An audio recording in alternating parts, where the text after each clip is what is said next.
Alors, un conseil pratique, oui, Benoît. Comment, non, pouvez-vous, c'est pareil, hein, comment on va faire, comment utiliser les crèmes pour les sécheresses?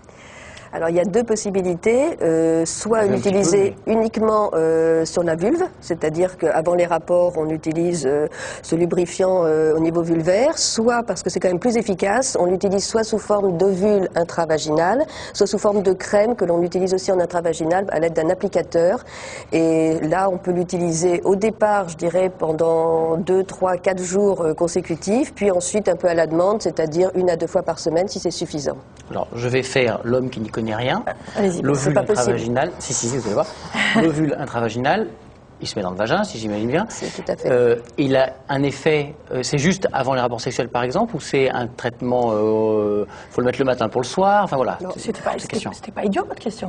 Non, c'est pas du tout, c'est pas du tout idiot. Les ovules sont souvent, alors il y a des ovules qui sont à base d'hormones et des ovules uniquement lubrifiants. Donc les ovules à base d'hormones, bon, il y a certaines contre-indications qui sont plus ou moins importantes, peuvent être utilisées. Là, c'est un vrai traitement, donc ça s'utilise en effet régulièrement. Et ce n'est pas à utiliser juste avant les rapports. Par contre, tout ce qui est hydratant, quelle que soit la molécule que l'on utilise, doit être utilisé peu de temps avant les rapports pour que ce soit efficace. Alors il y a un nouveau gel, enfin pas un nouveau, mais qui a été remis, je dirais, au goût du jour dans sa manière d'être présenté, c'est ce que vous avez vu là tout à l'heure, qui est en effet un film hydratant, qui se met en intravaginal aussi et qui peut être mis tous les 3 jours parce qu'il y a une rémanence au niveau des cellules du vagin qui va donc tapisser pendant assez longtemps le vagin, et donc ça permet en effet de ne pas être obligé de l'utiliser dans les 5 minutes qui précèdent le rapport. Pour faire la fête, comme dirait Michel. Ça nous manquait, ça. Il n'était pas là. Ça nous manquait. Géraldine, vous avez constaté qu'éventuellement il y a une hygiène particulière que vous avez adoptée, des savons particuliers qui vous permettent de ne pas irriter? Oui, moi j'ai toujours déjà une manière de faire ma toilette intime. Je ne frotte pas dans n'importe quel sens, et j'ai un savon que j'utilise, enfin je sais qu'il ne faut pas citer de marque, mais très doux, à base de bardane justement. Voilà. C'est important ces conseils d'hygiène aussi? Oui, tout à fait. Très peu de colorants, le moins de produits chimiques possible, utiliser des produits extrêmement doux, bien séchés quand on a utilisé de l'eau, quand on a pris une douche, sécher vraiment pour éviter la macération et une augmentation des brûlures, c'est très important. À l'inverse, est-ce que le fait, comme dirait Hélène Jacquemin, de se récurer le vagin, c'est-à-dire genre les douches vaginales, de faire un nettoyage un peu trop actif, peut créer une sécheresse vaginale? Oui, tout à fait. Excellente question masculine. Qui s'installera dans Benoît. le temps. Merci Marina. Tout à fait. Le vagin, c'est un organe auto-nettoyant. Il n'a pas vraiment besoin. C'est bien aussi, on va le garder celui-là aussi. Comme diraient mes anciens patrons masculins, la femme est en position debout, c'est bien parce qu'il faut que les choses se passent, s'écoulent normalement. Et donc, en effet, on n'a absolument pas besoin d'avoir une toilette intime, comme on dit, sauf parfois très, très ponctuellement pour une raison ou pour une autre. Mais vraiment, rien à l'intérieur du vagin pour nettoyer, c'est absolument pas nécessaire.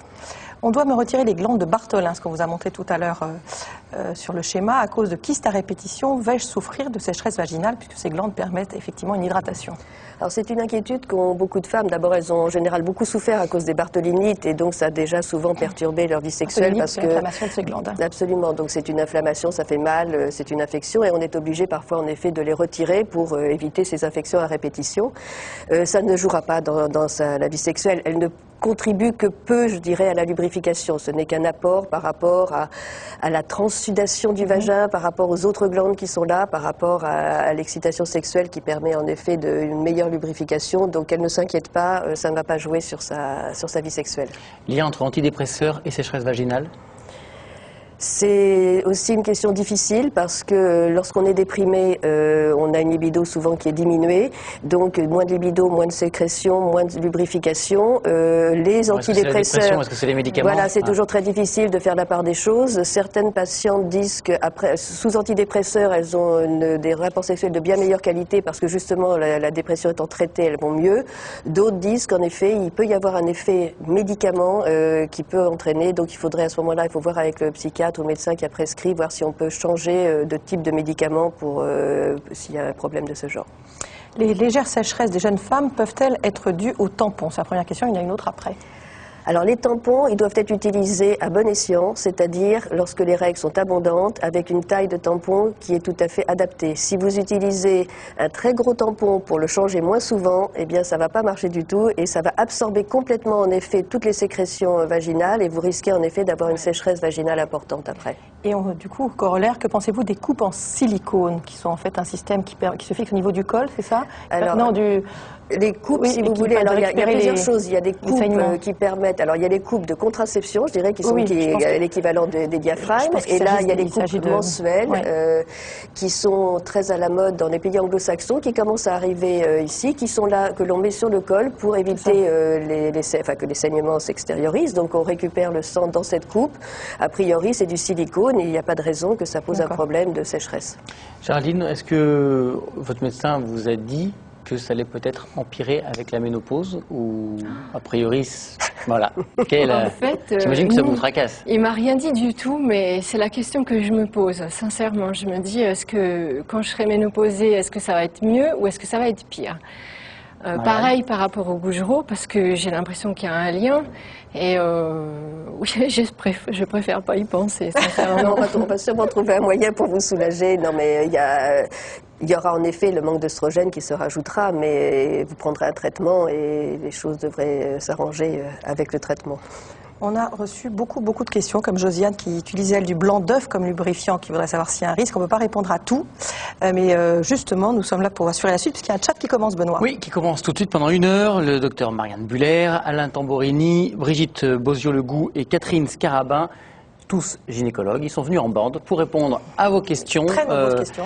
Vous allez sur france5.fr, la page du magazine de la santé, vous tapez sur bonjourdocteur.com et on vous envoie directement sur ce chat pour poser toutes vos questions donc pendant 1 heure. Et puis pour en savoir plus toujours sur ce sujet, l'association française du Gougerot, Sjögren et des syndromes secs, qui est la FGS-syndrome. Moi, j'ai un pluriel, il faudrait vérifier, syndrome au pluriel-sec, toujours au pluriel.org. De toute façon, ça sera sur france5.fr, voilà. Ne vous embêtez pas. Demain, dans Allo Docteur, on répondra à vos questions sur l'avenir des prématurés. Jeudi, il s'agira du stress post-traumatique. Et vendredi, des articulations fragiles, ça va concerner beaucoup de gens. Et un petit appel à témoins pour terminer, Benoît. Pour une prochaine émission, nous cherchons le témoignage d'une personne qui souffre actuellement d'un zona. Vous pouvez nous contacter au 01 58 88 85 21. Merci beaucoup de votre attention, bon après-midi à tous. Et demain, vous retrouvez Marina et Michel. Très bon après-midi, à demain, au revoir.